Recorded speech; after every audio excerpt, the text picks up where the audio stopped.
Hi friends. அழகு அழகு serial upcoming எபிசோடுக்கான review பார்ப்போமா? நம்ம மலர் வந்துட்டு அவங்க அம்மாவை எப்படியாவது போய் பார்க்கணும்னு சொல்லிட்டு ரொம்பவே ஃபீல் பண்ணுறாங்க. மதியம் நீங்கள் போய் பார்த்துட்டு வாங்க, அம்மா தானே முக்கியம், நம்ம பார்த்துக்கலாம், அங்கே என்ன பிரச்சனை வந்தாலும் பார்த்துக்கலாம் அப்படின்னு சொல்லிட்டு மலருக்கு சப்போர்ட்டிவாக பேசுகிறாங்க. மதியம் அம்மாவை எப்படியாவது பார்த்துடணும், அவர் பாக்யராஜ் வந்ததுக்கப்புறம் எப்படியாவது கூட்டு போகணும்னு சொல்லிட்டு வெயிட் பண்ணிட்டு இருக்காங்க. நம்ம ராஜலட்சுமி வந்துட்டு மலரை கூப்பிட்டு, என்ன பாக்யராஜ் இன்னும் வரல, இவர் ரொம்ப பயந்துக்கிட்டு இருக்காரு, ரிப்போர்ட்டில் ஏதாவது இருக்குமோன்னு யோசித்து யோசித்து புலம்பிகிட்டே இருக்காரு. ரிப்போர்ட்டில் எதுவுமே இல்லைன்னு தெரிஞ்சால் தான் இவர் சந்தோஷமாக இருப்பார். பாக்யராஜ் இன்னும் வரலையா, ஒரு ஃபோன் பண்ணி பார்க்குறியா மலர் அப்படின்னு கேட்குறாங்க.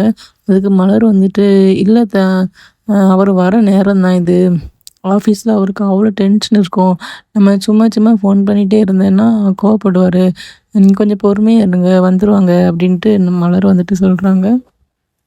அதுக்கு ராஜலட்சுமி வந்துட்டு, "என்ன நீ எதிர்த்து எதிர்த்து பேச ஸ்டார்ட் பண்ணிட்டியா? நாங்களே ரிப்போர்ட்டில் ஏதாவது இருக்குமோன்னு பயந்துட்டு இருக்கோம். என் பையனுக்கு தான் நான் ஃபோன் பண்ண சொல்கிறேன். உனக்கு என்ன வலிக்குது? ஒரு ஃபோன் பண்ணி எப்போ வருவான்னு கேட்க தெரியாதா உனக்கு? இதில் என்ன இருக்குன்னு சொல்லிட்டு இப்படி நீ ஓவராக பண்ணிட்டு இருக்க?" அப்படின்னு ராஜலட்சுமி கேட்குறாங்க. அதுக்கு மலர் வந்துட்டு, நான் என்னத்த ஓவராக பண்ணேன்? அவர் வர நேரம் தானே ஆயிடுச்சு, சும்மா சும்மா ஃபோன் பண்ணிட்டே இருப்பாங்களா அப்படின்னு பேசிட்டு இருக்கும்போது கரெக்டாக பாக்யராஜோட வண்டி சத்தம் கேட்குது. அவரே வந்துட்டாரு, நீங்களே பேசிக்கோங்கன்ட்டு மலர் சொல்கிறாங்க. பாக்யராஜ் உள்ளே வந்ததும், ஏன்டா இவ்வளோ லேட்டு, சீக்கிரம் வீட்டுக்கு வர தெரியாதா உனக்கு அப்படின்னு கேட்குறாங்க ராஜலட்சுமி.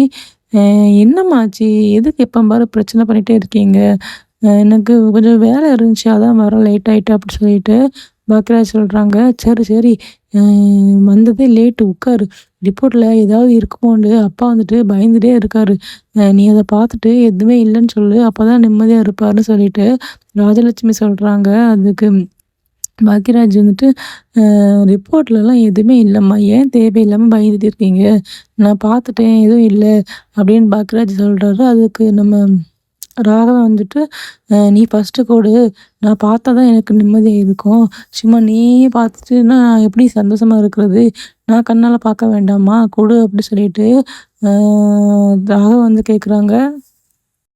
அப்புறம் பார்த்தீங்கன்னா பாக்யராஜ் வந்துட்டு ரிப்போர்ட் எடுத்து கொடுக்குறாங்க. அதை ராகவன் பார்த்ததும், என்ன இது சுகரு கூடியிருக்கு, கொலஸ்ட்ரால் கூடியிருக்கு, போன தடவை கூட இப்படி இல்லையே, இப்போ ஏன் இவ்வளோ கூடியிருக்கு, ஐயோ எனக்கு ஏதாவது ஆயிருமா அப்படி சொல்லிட்டு ராகவன் வந்துட்டு பயப்படுறாங்க. நம்ம அதுக்கு பாக்யராஜ் வந்துட்டு, இல்லைப்பா 5 பாயிண்ட் தான் கூடியிருக்கு, இதெல்லாம் ஒன்றும் இல்லைன்னு டாக்டர்கிட்டே கேட்டுட்டேன், இதெல்லாம் ஒன்றுமே ஆகாது, டேப்லெட் எடுத்துக்கிட்டால் சரியாயிருன்னு சொல்லிட்டாங்க அப்படின்னு சொல்லிட்டு பாக்யராஜ் சொல்கிறாரு.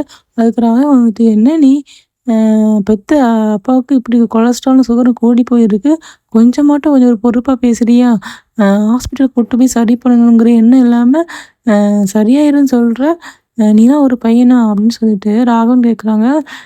ராஜலட்சுமியும், ஆமாம் ஆமாங்க, கொஞ்சம் கூட அக்கறை இல்லை, கல்யாணத்துக்கு அப்புறம் டோட்டலாக மாறிட்டான், வர வர இவன் சரியே இல்லை அப்படி சொல்லிட்டு ராஜலட்சுமி சொல்கிறாங்க. அதுக்கு பாக்யராஜ் வந்துட்டு, ஆமாம் இப்படி பிரச்சனை பண்ணுறீங்க, 5 பாயிண்ட் தானே கூடியிருக்கு, நான் டாக்டர்கிட்டே கேட்டுட்டேன், இதெல்லாம் ஒன்றும் இல்லைன்னு அவங்களே சொல்லிட்டாங்க அப்படி சொல்லிட்டு இந்த பாக்யராஜ் சொல்கிறாரு.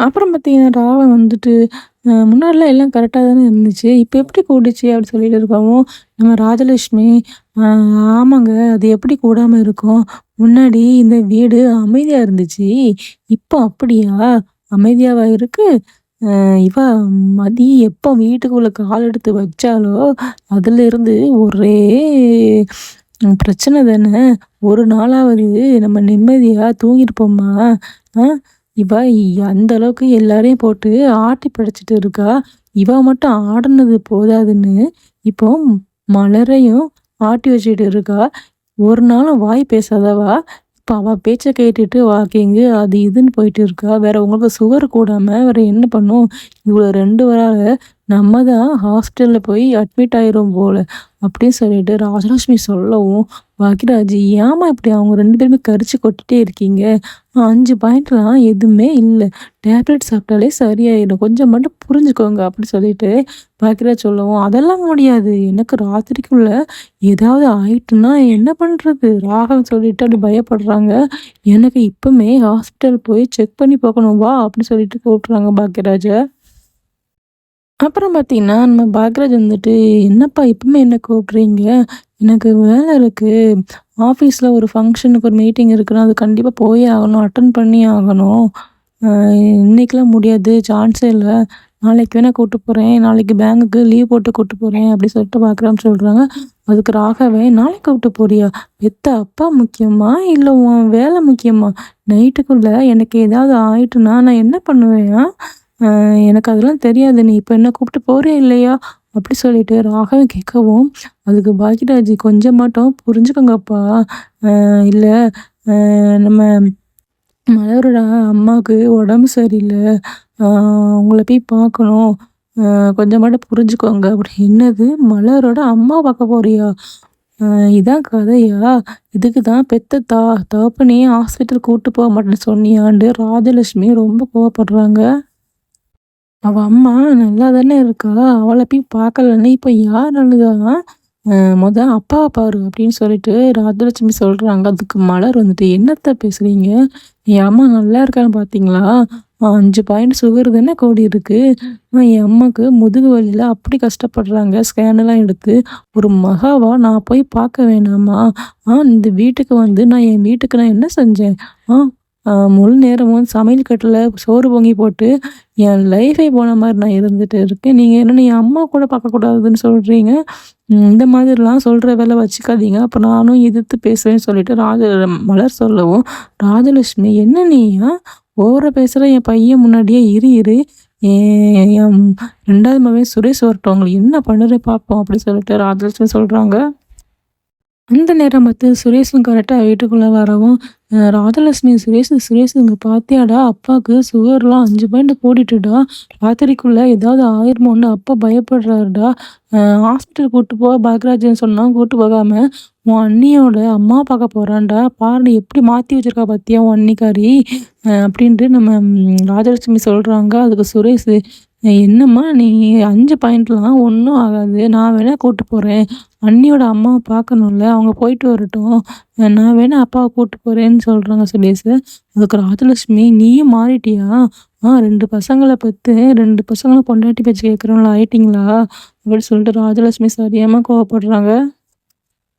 எனக்கு நல்லா தெரிஞ்சுட்டு வர வர 2 பேரும் நல்லா மாறிட்டீங்க. எங்க 2 பேரும் எங்கேயோ கொண்டு விட்ட தானே போறீங்க. அப்பாவுக்கு இப்படி இருக்குன்னு கொஞ்சம் கூட கவலை இல்ல. ஆனா அவன் ஒரு சைடு அவன் மாமியார் பார்க்க போறான். நீ எங்க போற? நீ உன் மாமனார பார்க்க போறியா? போ போ. எங்கள எங்கேயாவது கொஞ்சம் விட்டுரு அப்படி சொல்லி எங்களுக்கு யாருமே இல்லைன்ட்டு ராஜலட்சுமி கோவப்பட்டு புலம்பிட்டே இருக்காங்க. இத பார்த்துட்டு இருந்த நம்ம மதி வந்துட்டு மலர்கிட்ட, இவங்க எப்பவுமே இப்படிதான் ட்ராமா பண்ணுவாங்க. இதெல்லாம் நீங்க பெருசா எடுத்துக்காதீங்க. அ அம்மா தான் முக்கியம். அம்மாவ எப்படியாவது போய் பாருங்க" சொல்லிட்டு கிட்ட மதி